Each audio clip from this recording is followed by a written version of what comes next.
Hello, and welcome to another episode of the Thoughtworks Technology Podcast. My name is Ken Mugrage. I'm one of your regular hosts. I'm joined today by host/guest Neal Ford. Hello, everyone. Welcome back to the podcast, and I'm over here in the luxurious guest side of the studio today. We also have a co-author of several books and a longtime companion of Neal's, Mark Richards. Hey, everyone, and hello, Ken, and hey again, Neal. He says that because we have like 6 Zoom calls a week, so we're writing books together. Very true. Yeah, writing is quite the collaborative effort. People think it's alone on a beach somewhere. Nothing can be further from the truth. So today we're going to talk about the right granularity, for software services. You know, the old, how big should my house be? So I guess just opening thoughts from each of you, if you don't mind. Well, I'll tell you one good way to open this is a quote that I made a long time ago that seems to have proliferated everywhere. And that quote is, embrace modularity, but beware of granularity. And somehow that quote just kind of took off. So what's the difference? Those kind of sound like the same thing to me. You know what, Ken, a lot of times architects, and developers do interchange these two terms, but they are very, very much different. Modularity is about the breaking apart of systems into different parts, but granularity is about the size of those parts. And the reason for this quote about embracing modularity is in today's world, modularity gives us really good agility, gives us better scalability, a lot of the operational characteristics that we need in most systems. And that, at least in my opinion, is a good thing, a very positive thing. However, where we get into trouble is exactly the topic of this podcast, which is granularity, the size of those parts. Making those too small, all of a sudden we have too much communication and it looks like a big ball of distributed mud. Make those pieces too large and we lose that modularity and start losing all of the benefits of actually breaking our systems apart. So hence the quote. So Neal, is there a right answer? Can I ask you how big should something be and you have just an answer? Or is it the old consultants? It depends. It's 42, but I just won't tell you what the unit of measure is. So, but yeah, of course it depends. This is the perpetual problem in software, but this is a problem that Mark and I have identified a lot. Is that teams get too aggressive about we're doing microservices. Well, the word micro is in there, so that means we should go really, really micro. But then you end up with this sort of accordion effect where you build a whole bunch of services that are way too small, and then it's really slow and the coordination is a headache and transactions are hard. And so you bundle them back together, but then you face other problems because of exactly what Mark was talking about. Now you've got this wad of things that are kind of bundled together in an ad hoc way. So what we really need is an approach that helps you arrive at the best level of granularity for your services.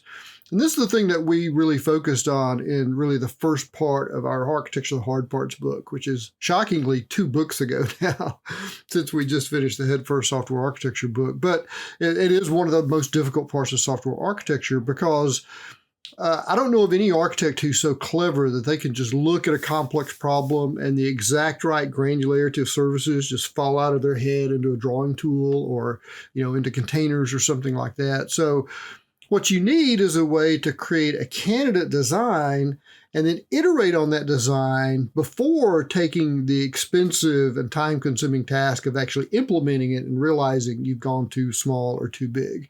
And that's the thing that Mark and I talk about a lot, is this idea of iterative design in architecture. Architecture is not fixed. That's really the essence of agility in architecture, is the ability to iterate and get fast feedback. And so we're talking about iterating at the design stage, really at the kind of lines and boxes phase of architecture. But even at that level, you can iterate. And so what we want to talk a little bit about today is we've identified some tools that you can use for iteration. I mean, that's what you need to be able to iterate. You need tools to allow you to do this iteration process. And actually, leading up to the Architecture of the Hard Parts book, Mark had identified these fantastic forces that I'll let him describe that are great sort of general purpose tools for iterating on your architectural granularity. So before I ask that, though, if you don't mind, is looking at that book, notice that you two were joined by two other authors who are more known for their data expertise. What are the levers that you're thinking about here? I mean, we'll get into Mark's thing, of course, but are you thinking about just the architecture itself? Are you thinking about team scale? I mean, what are the levers involved here? It's a great question, and you are astute to observe that, in fact, Pramod and Zhamak are part of our book because, and as you'll see as we go through these tools, data plays a big part of this. And this is exactly why modularity is really mostly about architecture and how those things fit together. But services are about additional forces like team topologies, like data. And in fact, this is sort of parenthetical to this discussion, but it's a good time to bring it up. Mark and I are currently in the process of doing a second edition of our Fundamentals of Software Architecture book. One of the things that happens in that book, in the second part, is a catalog of all these architecture styles, like layered architecture and microkernel and microservices, et cetera. And we were inconsistent in the first edition, and we're making it consistent in this edition that every single architecture style has a section about data impacts for that architecture style and team topology impacts for that style. So exactly the two things that you ask about, which just convinces us even more that those are the important forces that are in the air right now. But that's a great distinction between architectural modularity versus granularity, because granularity needs to incorporate things like data dependencies and well, we'll see as we go through our tools. So Mark, what were the early discoveries there? Well, so what I want to do is take a little bit of a step back, because Neal said a couple of things that really predate where these drivers and tools kind of came from. Back in 2016, seems like a long time ago, I coined an anti-pattern called the grains of sand anti-pattern. And I coined that based on my personal experience being in microservices and seeing team after team after team just starting to take every function in that system and make it a service, or make it a Lambda, or a serverless function, or a cloud function. And as a matter of fact, there's a lot of lessons learned based on that grains of sand anti-pattern. Case in point, late in 2023, Amazon had realized this same kind of problem with granularity in their video monitoring software. And of course, all the headlines read, Amazon going back to the monolith. They're abandoning microservices. Yay for the monolith. And well, the reality of it was they did not go back to a monolith. And they basically readjusted their granularity.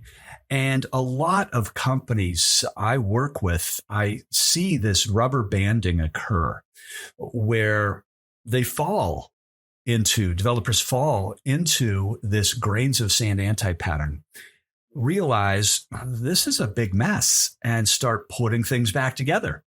And realize, wait, we have too much. This is too much of a big unit to test, or deployment's too risky. So let's break it apart again. And it's really hard to get the right level of granularity. Hence, to your question, Ken, I just figured it'd be kind of good to talk a little bit about that history. But basically, what Neal and I kind of identified were these forces that are in play when we talk about how big a service should be.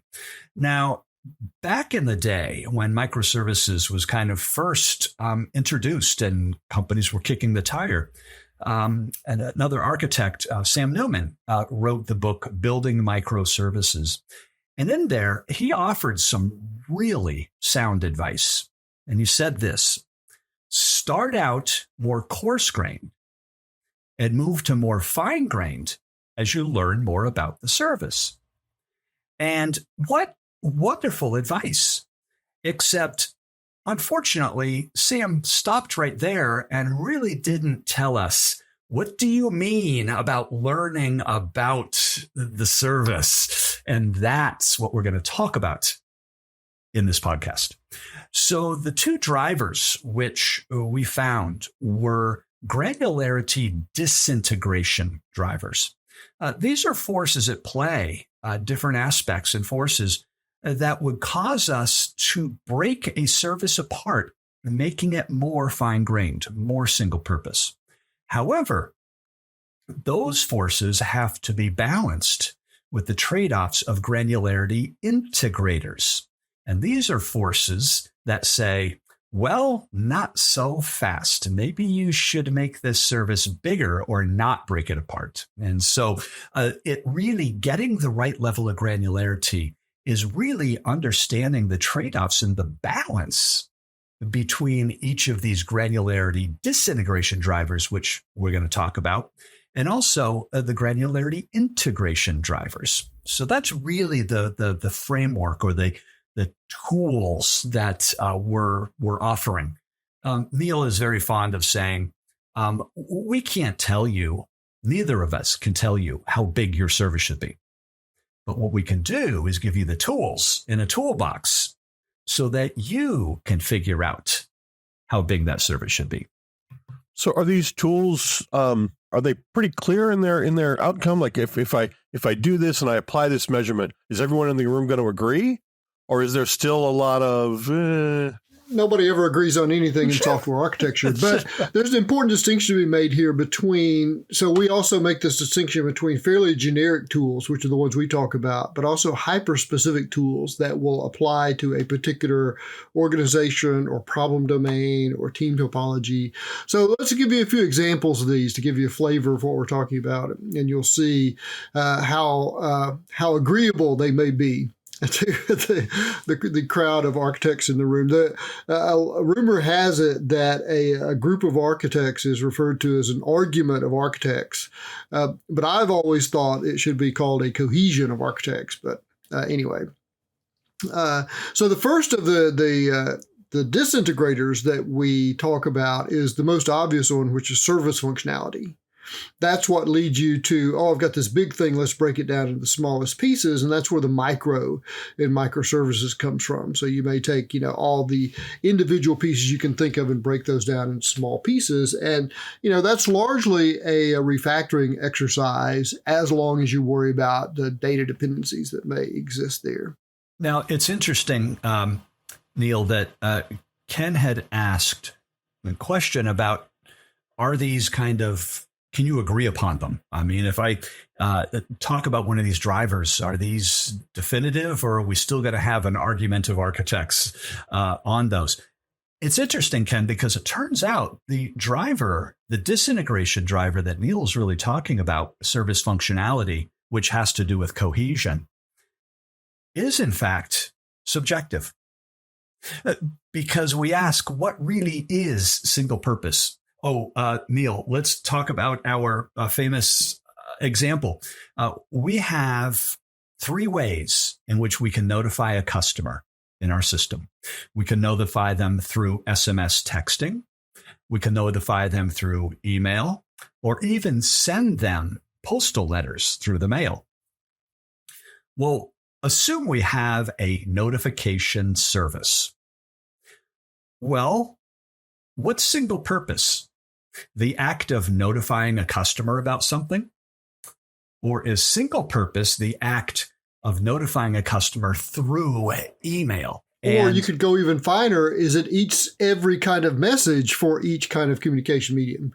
I think you could argue over drinks robustly for any one of those philosophically as to be single purpose. So that's why we've decided you got to get away from philosophy and you need tools. But that's where the seed of disagreement often lies. So let's, Neal, I think this would be fun to kind of alternate and talk about the different ones, because Ken, coming back to your important question, that is the only disintegration driver that would have variableness. In other words, if I say, no, that notification should be just a single service. It doesn't matter whether it's email, SMS, texting, or postal letter. It should be in a single service. And you might say, Ken, no, that needs to be 3 services. And Neal says, no, that should be 2. Electronic notification and letter. And we could fight all day. And we will rarely, if ever, be in agreement about this. So the other disintegration driver that we have is code volatility. In other words, linked to the concept of volatility-based decomposition. When we've got a single service, we're wondering, should I break it apart? What are the things we could actually learn about the service and measure is the rate of change of different parts of the source code or functionality in that service. And we can measure this over time just with very simple Git commands. And if we find that one part of the service is changing a lot and others aren't, well, we could extract that functionality out of that larger service into a smaller one, therefore breaking it apart, reducing the testing scope, reducing the deployment scope, reducing deployment risk.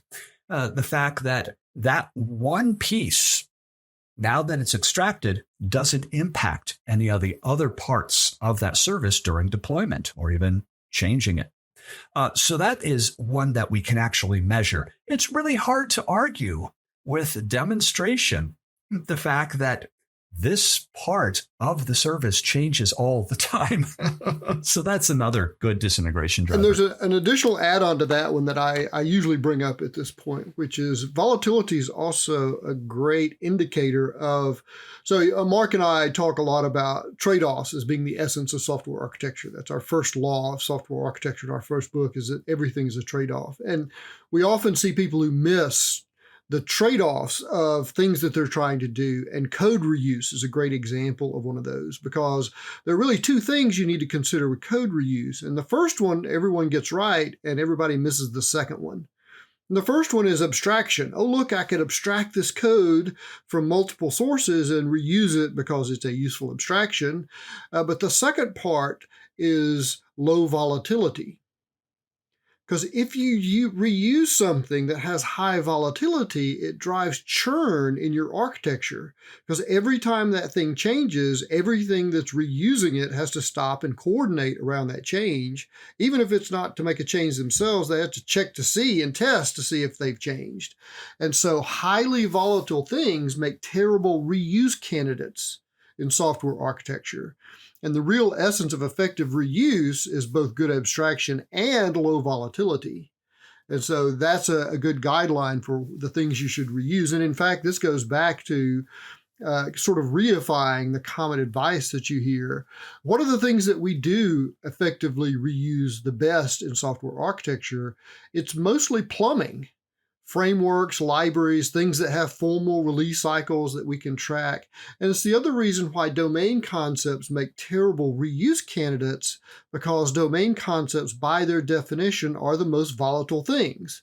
That's the thing we're writing the software about, is the domain, and it's going to change the most rapidly. So if you do want to reuse part of your domain, then volatility-based decomposition is a great way to think about it, because it has less damaging impact on the other parts of your architecture for coupling to something that's too volatile.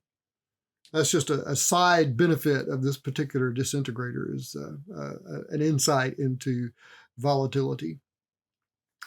The third of our disintegrators is, we called it scalability and throughput, but it's really that whole family of operational architecture characteristics. Very often, this is the thing that distinguishes where one part of my system needs to be more scalable or more elastic than another part of my system. And that's a clear place where, going back to the example Mark gave before of notifications, well, SMS text may have 200,000 a minute, whereas postal letter has once a day. Well, clearly those have very different scalability needs. And so disintegrating them around scalability or some other operational characteristic. And those are particularly important because that's really the benefit of microservices, that ability for each service to have its own set of characteristics around those operational capabilities within an architecture.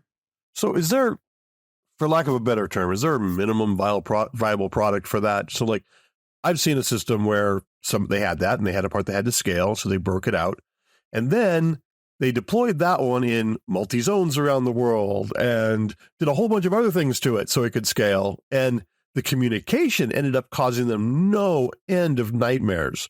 And so, I mean, if they're urged by that to disintegrate, how far should they go? Just stay tuned.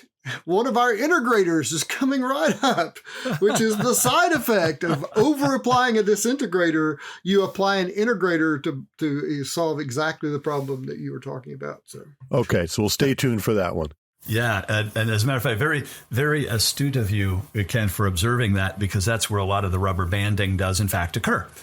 However, if we apply this kind of, I hate the word framework, but these kind of techniques of disintegrators, integrators, we can now analyze those trade-offs. So as Neal said, stay tuned. But Neal's right. Operational characteristics are a great way to, first of all, measure and learn about a particular service. Again, something I can show metrics for, a graph, which is really hard to argue about. And that next one is fault tolerance. In other words, that frustrating situation where you've got a service and one part of it just keeps failing.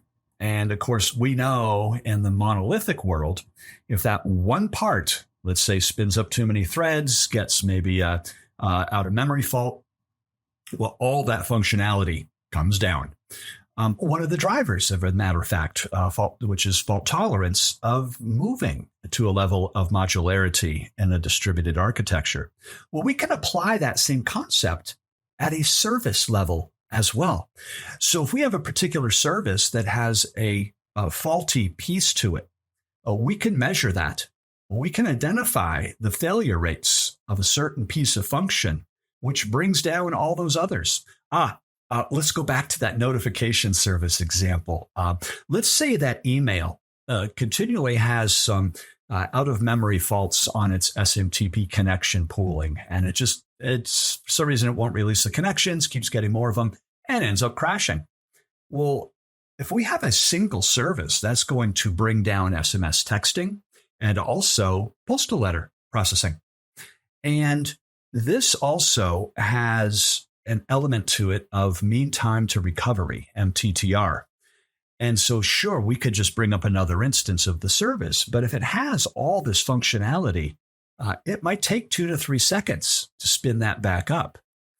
Whereas if we remove that faulty piece from the service, extract it, break that service apart to be able to isolate our not so reliable functions inside that service, now we've isolated those errors, such as email, for example. So when it comes down, it's not impacting SMS texting or even postal letter. And as a matter of fact, it's a lot faster to bring up a new instance, mean time to recovery on that. So fault tolerance is yet another operational characteristic that we could learn about, measure. And Ken, that's really hard to argue about.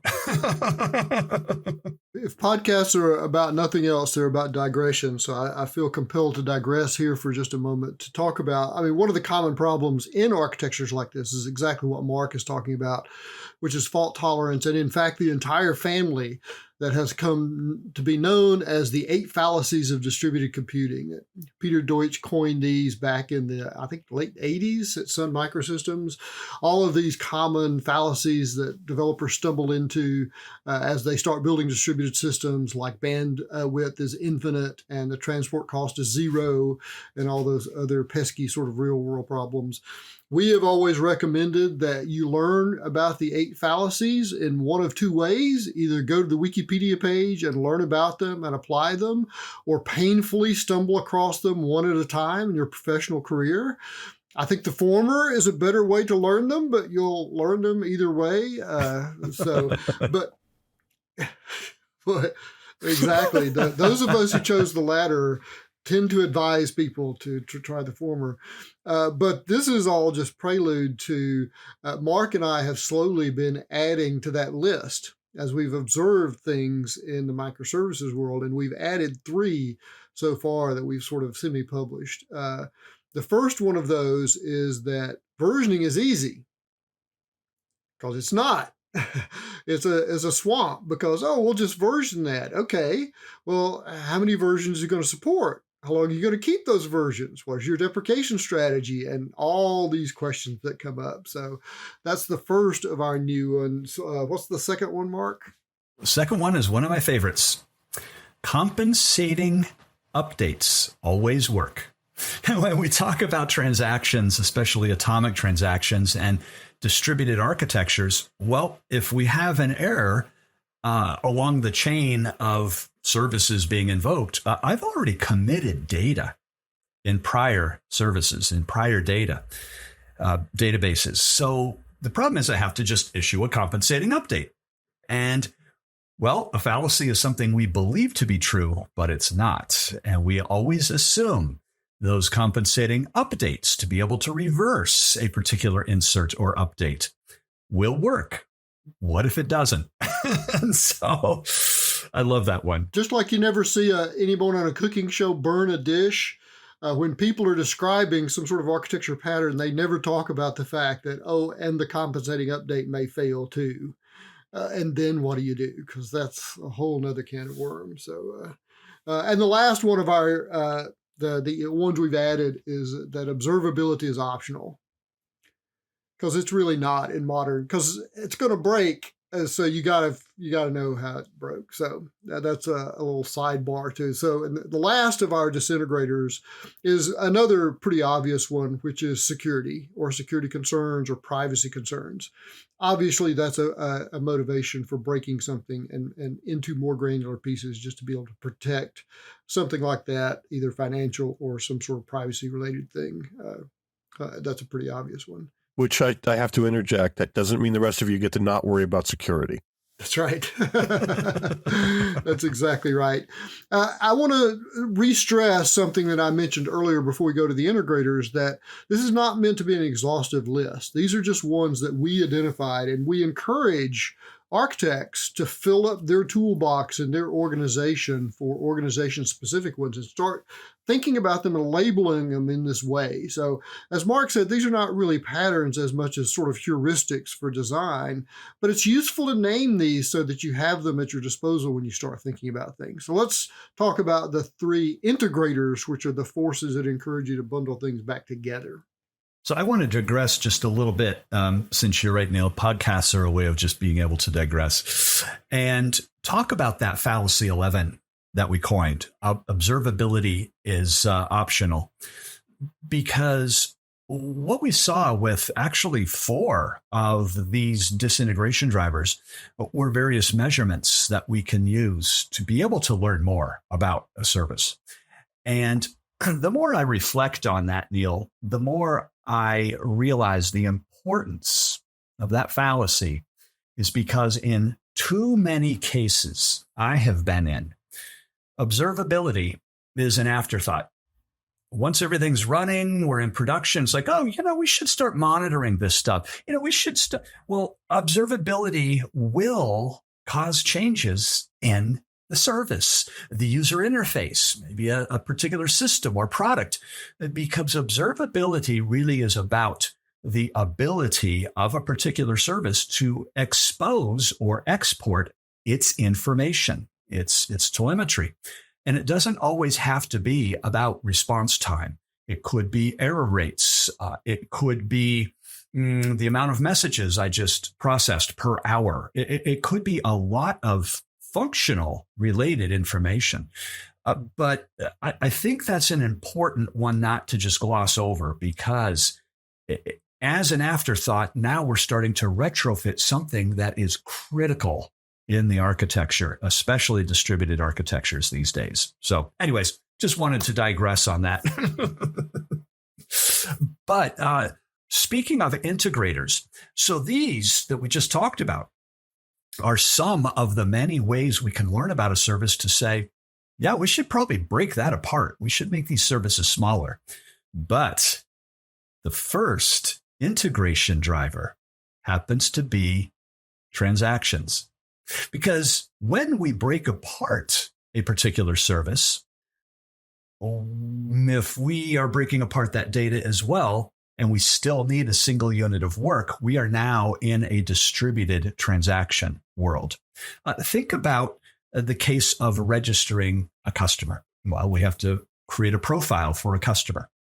And we choose to separate out the customer profile create service for registering a customer with a password service. Maybe it's due to Neal's prior example of a disintegration driver on access restriction for security.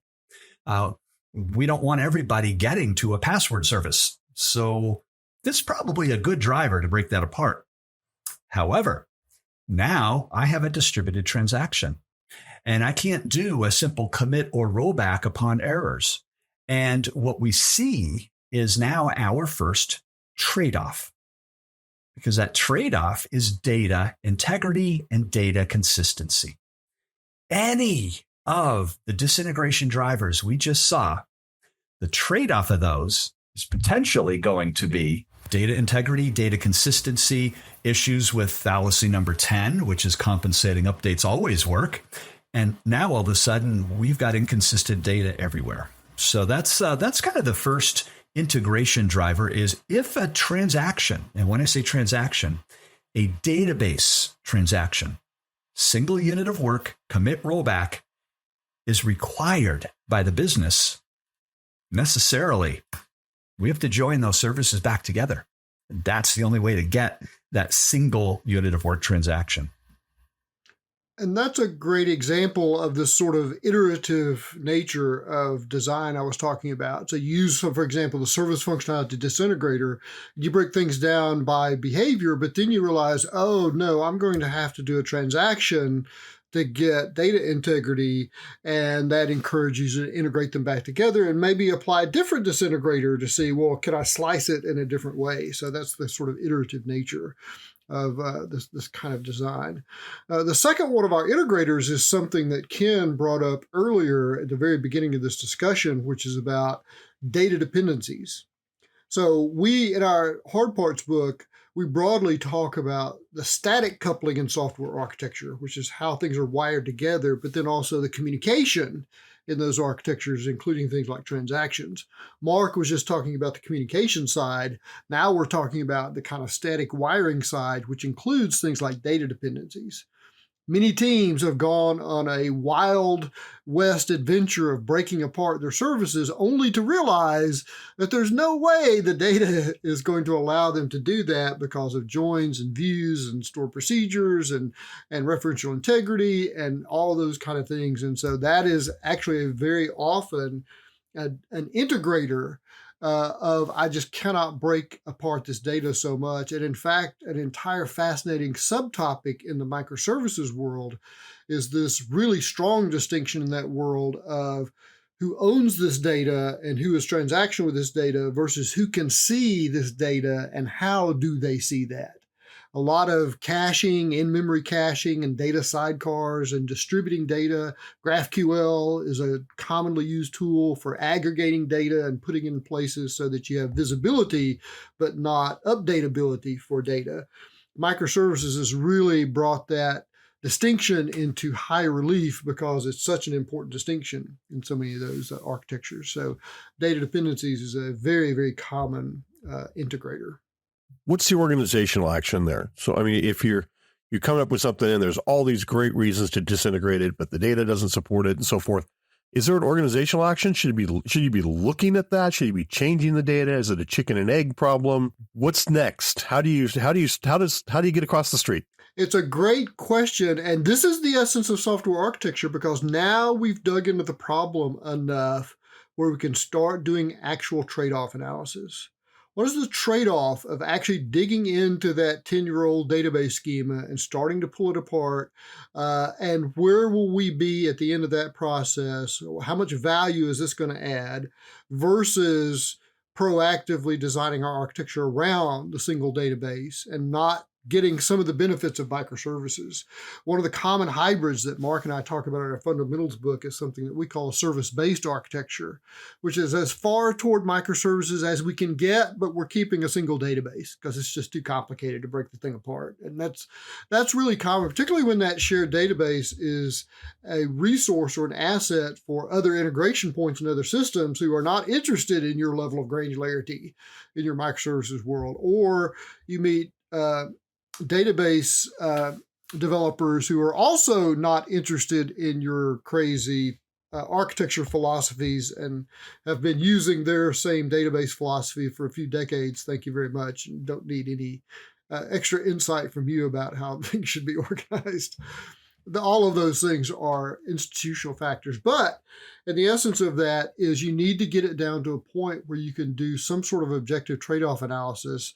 And even generally, not even you need to put together your pros and cons and the weights and values of those. The data people need to do that and then boil all those up to an actual decision maker of some kind. Yeah. And Neal, I think that last part you said is really the key of this. Actually, a rather important question, Ken, that you asked, because what we're offering here are really trade-offs. We're showing drivers to say, oh, I can get better scalability if I break these services apart, but at what cost? And that's what we're describing here are those integrators at the cost of data integrity, data consistency, having to tease apart and break apart data. Maybe it's connected by other artifacts in a relational mode, such as stored procedures or views or triggers or foreign keys or any of these things. And the point is, and this is what kind of Neal subtly made at the end, a lot of times the role of an architect is to measure and analyze these trade-offs, but not necessarily make the decision, but to bring these trade-offs to a product partner, somebody on the product team, to be able to understand these particular forces and which is more important, that we are able to better scale or have better data consistency. And in a lot of cases, we as architects just simply assume and make that decision when in fact, we should be collaborating with the product team to make that decision. So anyways, I just wanted to overemphasize that point, Neal. But Ken, would you like to guess what the last integration driver is? Because you've already said it. Team topologies? No, it was what you first talked about when we were talking about breaking apart a service. Deployment. You said, wait a minute, but if you break these things apart, they're all going to have to communicate with each other. And that is the third one.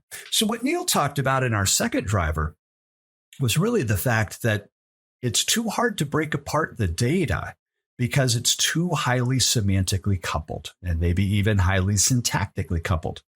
That third driver is, Ken, what you were referring to, which is highly semantically coupled functionality. As we apply these disintegration drivers to start breaking apart a service and take one service and make it 5, well, if any given request needs to stitch all 5 of those together, we're really not gaining anything. As a matter of fact, we're losing things. We're going to have poor performance due to latency. As a matter of fact, we're going to have less reliability due to the fact that during that chain, an error occurs, and I've already committed 2 pieces of data. What do I tell the user? And if I'm retrieving data, well, try it again. See if it works this time. Data consistency errors along that chain. So it's really that last one that we're talking about here is really an important lesson in understanding the nature of the processing of those functions. And when we break a service apart, if it's 3 independent pieces that have 3 different APIs, great. As long as they don't need to be called together, we're fine. But if they do, boy, this is a huge trade-off. Well, it shows how easy it is to accidentally create the worst of all worlds, because you're not getting any of the benefits from microservices and you still have all the disadvantages of the monolith. So you backed yourself into a bad situation. So that's a good example of something that Mark and I preach a lot, this idea of iterative design. And that really, to me, is the essence of, some people say that agile architecture means, there's no architecture. You just start iterating on design and you end up with something. And you can sort of emerge design. This is a really important lesson that Rebecca Parsons taught me years ago, is that emergent design, that's okay. The domain-driven design or the design community idea of don't start with a lorry, you start with a roller skate, and then you build a unicycle, and then a bicycle, and then a motorcycle, and then a car, and then a truck, and then a lorry. But that doesn't work in architecture, because so much of architecture is about capabilities. And the capabilities of a roller skate in terms of mass and weight bearing, et cetera, are very different than that of a lorry. And so it does require some planning, but it's not the lack of planning that makes it agile. It's the ability to get fast feedback and iterate that makes it agile. And so that's why Mark and I have been leaning heavily into, over these last few years, building these tools for doing iterative design and architecture, because that, I think, gets you to a better design faster than any other way of attacking it. Well, I don't know if I should add this because it might be a little too much info about me, but 20 years ago when I was doing agile training, I ripped that page out of the book before I handed it out, because there is nothing reusable about a bicycle that goes into a car. That is not a step towards building a car. Yep. Well, you know what, Neal? I love your analogy of the roller skate going to the lorry, but something just dawned on me when Ken said at the very start of this podcast, kind of, what's the size of my house? And I thought, just because you can build a dog shed in your backyard does not mean you can build a skyscraper, or an office building, or an apartment building, or even a house. And the techniques, the capabilities are worlds apart. And so I think both of these are really good examples of the difference between that emergent design and iterative architecture. Yeah, you're so right. And even the dog shed example, like, we were given one for our dog and they didn't ask. We have a Great Dane, so even the dog shed didn't fit. Yeah. I want to thank Neal and Mark very much again. Which of your many books should they, for this particular topic, would be the most useful to our listeners? This is all software architecture, the hard parts. This was all the things that were too hard to put in the fundamentals book. We wrote them in the hard parts. And this is basically the first half of the hard parts book. And then what's the upcoming book?